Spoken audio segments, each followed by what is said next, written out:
Hello everyone, আসসালামু আলাইকুম। Myself জাদু guys, welcome to my another blog. So guys, অনেক দিন পর আপুদের বাসায় গেছিলাম, হয়তো বা তোমরা একটা ব্লগের মাধ্যমে জেনে গেছো। যাই হোক, তো এখন হচ্ছে আপু নাচতেছিল। এই নাচটা ছিল হচ্ছে আপু আগে নাচবে, তারপর আমি নাচবো।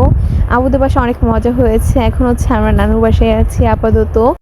তো গাইস, এটা আমরা কোন গানে নাচতেছিলাম সেটা কিন্তু অবশ্যই তোমরা কমেন্ট করে জানাবা। এর আগেও কিন্তু এই নাচটা তোমরা হয়তো বা দেখছো। আমরা শেরপুর যেয়ে অনেক মজা করছি, ঘোরাঘুরি করছি। সো এইগুলোর ভিডিও দেখতে হলে অবশ্যই আমাদের এই ইউটিউব চ্যানেলটাকে বা ফেসবুকটাকে তোমাদের সাবস্ক্রাইব বা ফলো করে রাখতে হবে। তাহলে হচ্ছে তোমরা নতুন নতুন ভিডিওগুলো পাবা।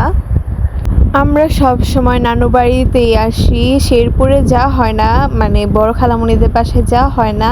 এবার গিয়েছিলাম, আর হচ্ছে আরেকটা কারণে গিয়েছিলাম শেরপুরে। যাই হোক, সেটা আমরা হয়তো বা পরে বলবো। তো এটা হচ্ছে দ্বিতীয়বারের মতো সাবাপুদের বাসায় গেছিলাম। আমরা আরেকটা গানে নাচ শিখছিলাম, বাট সেই গানে আমরা নাচিনি, কারণ মানে আমাদের ক্যামেরাম্যান ছিল না। ক্যামেরাম্যান ঘুমিয়েছিল আর কি। আমরা রেডি হয়েছিলাম, পরে আমরা ঘুরতে গেছিলাম। ওই ঘুরতে গেছিলাম যেখানে, তোমরা যদি সেই ব্লগগুলো চাও অবশ্যই এই ভিডিওতে কমেন্ট করবা। সো আজকের ভিডিওটি এই পর্যন্ত। সবাই ভালো থাকবেন, সুস্থ থাকবেন। আল্লাহ হাফেজ। আর আমাদের নতুন নতুন ভিডিও দেখতে হলে অবশ্যই কমেন্ট করে জানাবেন। আর এখানে আমি এসে বসছি, টাটা।